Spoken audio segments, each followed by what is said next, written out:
Buat Anda, para calon konsultan pajak, nonton video ini, oke. Jadi buat teman-teman yang konsultan pajak ya, ada berita kemarin dari DDTC, udah lama sih, mengenai Cortex System katanya bakal ubah cara kerja konsultan pajak katanya. Begini skemanya. Oke, kita kita lihat teman-teman ya, biar gue sharing aja, biar lu tahu ya, calon konsultan pajak, mau apa sih Cortex System ini? Memang bisa apa sih Cortex System? Nah, mari kita lihat teman-teman ya. Tanggal 5 Maret nih, Cortex, bakal ubah cara kerja konsultan pajak. Begini skemanya. Seperti apa sih? Memang DJP ini suka sekali mempersulit konsultan pajak ya. Jadi, konsultan pajak yang seharusnya jadi mitra, malah dipersulit oleh DJP gitu ya. Dibikin sulit, dibikin susah, mau kuasanya susah, nanti dan sebagainya. Oke. Kehadiran Cortex Administration System atau CAS ya, bakal memberikan dampak terhadap cara kerja konsultan pajak.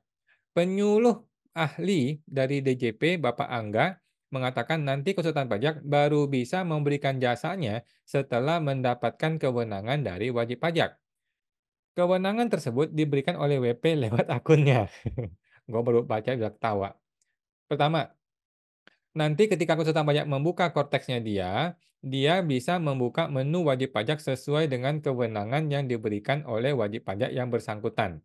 Tidak seluruh menu. Oke. Udah kebayang belum, guys? Udah kebayang belum?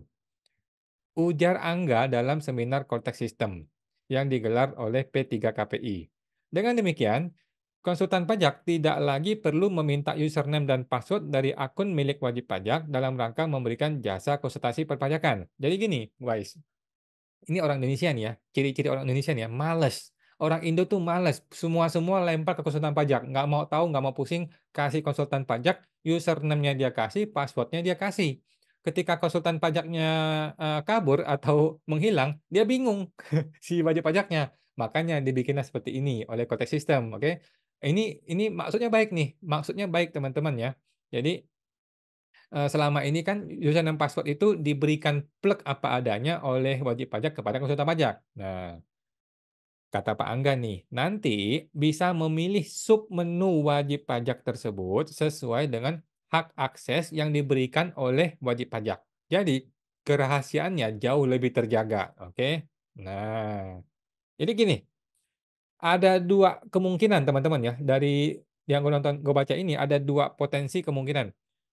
Yang pertama adalah lu tinggal masuk ke DJP online si wajib pajak, si konsultan ya, masuk ke DJP online wajib pajak tetapi menggunakan username dan password tertentu. Contohnya seperti e-Bupet 21.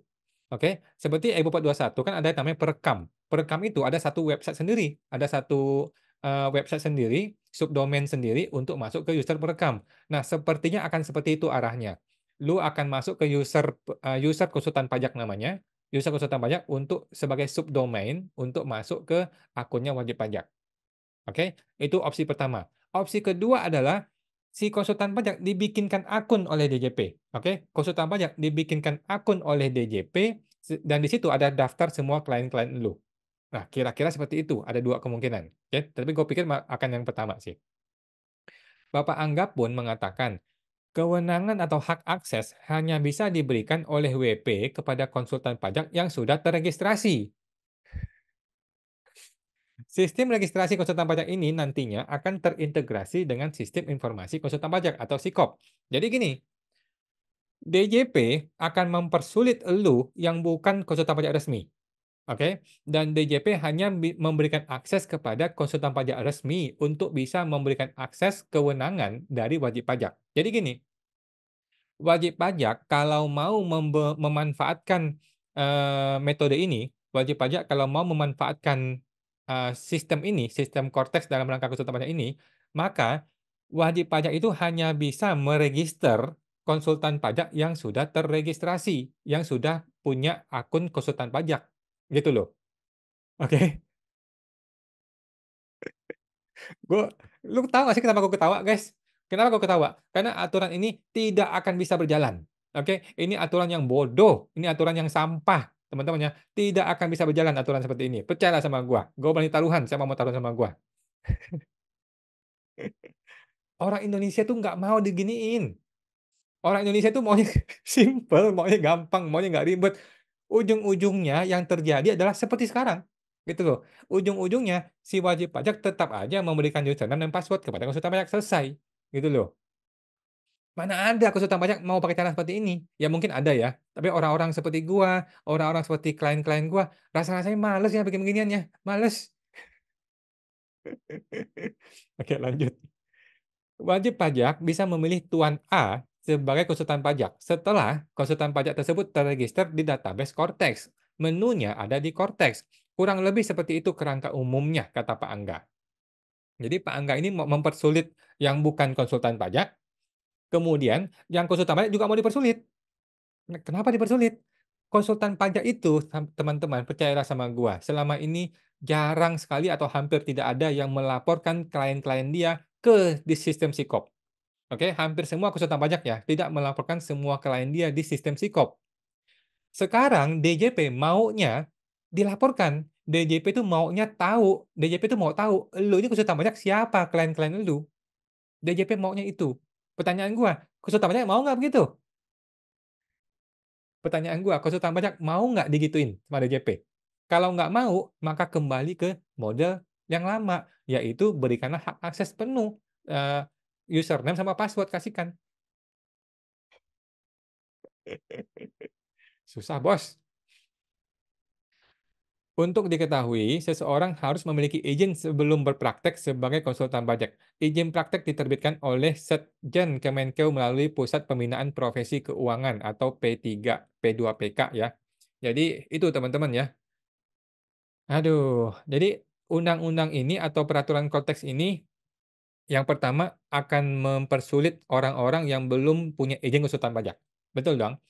Orang-orang yang tidak punya izin konsultan pajak akan menjadi dipersulit atau dipersusah aksesnya untuk masuk ke sistem DJP online-nya wajib pajak. Pertanyaan gua, untuk masuk ke sistem DJP online, apakah perlu seorang konsultan pajak untuk masuk ke sistem? Apakah masuk ke dalam sistem DJP online adalah pekerjaan konsultan pajak? Apakah itu job description yang konsultan pajak? Jawabannya tidak, bukan. Masuk ke sistem DJP online adalah pekerjaan administrasi. Harusnya tidak menjadi ranah untuk diperdebatkan di sini. Sehingga orang-orang yang tidak punya izin konsultan pajak akan menggugat ke Mahkamah Konstitusi. Kalah lagi lo nanti DJP, malu lagi nanti. Oke? Yang kedua, kan tadi kan mengenai orang yang tidak punya izin. Sekarang orang yang punya izin. Orang yang punya izin mau ditekan sama DJP, mau dicari tahu, "Lu ini siapa-siapa aja kliennya?" Pertanyaan gua, apakah WP-nya mau? Apakah konsultan pajaknya mau? Coba teman-teman renungkan. Apakah WP-nya mau, memberikan hal seperti itu? Apakah konsultan pajaknya mau hal seperti itu diungkapkan? Kan DJP jadi tahu nih, konsultan pajak itu siapa-siapa aja kliennya. Konsultan pajak yang kebanyakan pajak di Indonesia, kebanyakan tuh nggak mau kasih tahu DJP gitu loh, oke? Nggak bisa jalan, Bos. Aturan ini tidak akan bisa jalan, oke? Klien-klien itu pasti nggak akan mau. Terlebih lagi konsultan pajak. Konsultan pajak pasti tidak mau data dia sampai sampai nge seperti itu. Ujung-ujungnya yang akan terjadi adalah kembali ke metode lama, yaitu semua udah akses tuh kasih gua aja deh, password-nya kasih gua buka seperti biasa pada umumnya. Gitu loh, oke? Sekarang begini, kita kasih skenario. Seandainya ini diterapkan, oke? Seandainya ini diterapkan, kemudian si konsultan pajak mau dibatasi aksesnya. Pertanyaan gua, akses apa yang mau dibatasi oleh si wajib pajak? Coba teman-teman. Pertanyaan gua, wajib pajak mau membatasi akses terhadap konsultan pajak, itu apa yang mau dibatasin?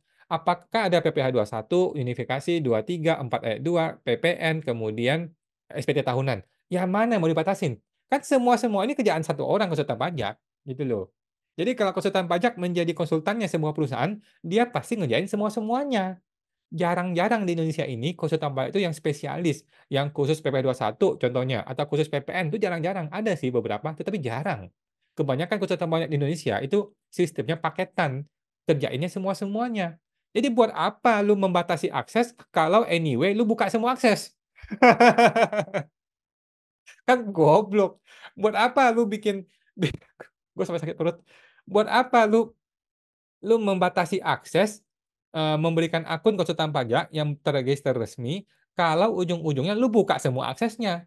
Nggak ada guna nggak ada guna, ya. Jadi aturan ini adalah aturan sampah, aturan goblok, aturan bodoh yang hanya dibikin untuk menakut-nakuti orang. Maksudnya untuk menekan wajib pajak, untuk menekan konsultan pajak, untuk membatas-batasi, relasi antara konsultan dengan wajib pajak dan konsultan yang bukan terregister dengan wajib pajak. Untuk merusak ini gitu loh. Padahal ini biarin aja, itu kan urusannya konsultan pajak dengan wajib pajak. Urusan mereka biar mereka yang ngurus. Kenapa sih DJP mau mengurusi hubungan antara konsultan pajak dengan wajib pajak? Nggak usah. Tetapi itu hanya pendapat pribadi gua, guys ya. Mohon maaf ya teman-teman ya. Mohon maaf nih DJP ya, kalau kalimat gua mungkin agak-agak tidak enak didengar ya, mohon maaf. Tetapi kan ini kritik masyarakat ya bolehlah ya. Gitu loh. Jadi, nanti deh coba kita buktikan teman-teman ya, di bulan Juli kita buktikan apakah aturan ini akan jalan, oke? Menurut gua tidak akan jalan. Oke, sekarang gini, kalau aturan ini mau dipaksakan kalau aturan ini mau dipaksakan, oke, kemudian orang-orang yang tidak punya izin konsultan pajak akan bermasalah dong. Pertanyaan gua, orang itu kan melawan nanti, dia akan ngelawan dong, dia akan bertanya kepada pemerintah, "Hei pemerintah, hei DJP, memangnya lu bikin USKP berapa kali setahun? USKP itu setahun cuma ada 3 kali atau 4 kali, sekali jalan baru 5 menit udah habis kuotanya." Lah gimana orang mau punya register konsultan pajak kalau USKP-nya tidak tersedia? Kan goblok ini namanya. Gue sampai marah-marah begini ya. Jadi, udahlah, ini aturan yang berusaha untuk mengatur orang yang harusnya nggak usah diatur. Biarkanlah market itu berjalan seperti itu apa adanya, oke? Biarkanlah market berjalan seperti apa adanya, kalau konsultan konsultan pajaknya bagus ya akan dipakai orang, kalau nggak bagus ya orang nggak pakai, gitu loh. Bukan masalah lisensi, hal-hal seperti itu udah nggak perlu, gitu, nggak usah jalan, Bos. Oke, nanti kita buktikan ya di bulan Juli sampai bulan Desember kita lihat deh. Apakah penerapan ini akan bisa berjalan atau enggak? Tetapi gua by taruhan, nggak akan jalan, gitu ya. Terlebih lagi, banyak orang yang belum punya izin konsultan pajak, tetapi sudah punya klien. Apakah orang-orang ini mau dimiskinkan? Apakah orang-orang ini mau dibikin tidak bisa memberikan jasa? Kan kan, gimana sih pola pikirnya orang pajak ini? Nggak masuk akal dong. Nah, jadi nggak bisa jalan, oke? Nah, anyway teman-teman ya, buat elu yang calon konsultan pajak atau konsultan pajak atau yang tadi itu, yang tidak resmi tetapi lu bakal dipersulit hidupnya oleh si DJP, lu sebaiknya teman-teman segera gabung ke kelas gue, program KPP.com ya, program KPP, konsultanpajakpinter.com ya. Di sini kita akan ngajarin lu supaya lu bisa berbisnis di dunia pajak akunting dan lu bisa terbebas dari semua rasa pusing kepala yang berhubungan dengan DJP ini ya, karena nggak akan pernah ketemu nih, kalau DJP arogansi seperti ini tuh nggak akan ketemu nih solusinya. Jadi, yang paling benar adalah ikut ke program gua PKPP, kita akan berlatih gimana caranya mengembangkan bisnis lu tanpa harus mengalami rasa-rasa pusing dan stres seperti seperti ini, seperti hal seperti ini, gitu loh. Kita akan keluar dari sini, kita akan keluar menemukan blue ocean kita sendiri, oke? Nah, gimana caranya teman-teman? Silakan lu gabung ke program kpp.com ya. Nanti di sana kita akan ketemu ada pelatihan bersama, ada live coaching dari Jumat malam, kita juga ada pertemuan rutin di Kamis malam, dan teman-teman juga lu bisa gratis ke semua kelas ya, PKPP gratis, PSTP gratis, UMKM Akunting gratis, pokoknya semua gratis buat lu kalau sudah gabung ke PKPP ya. Silakan bergabung ke www.programkpp.com ya, www.programkpp.com buat teman-teman yang mau berbisnis di industri pajak dan akunting ya. Sampai jumpa di kelas pertama Anda.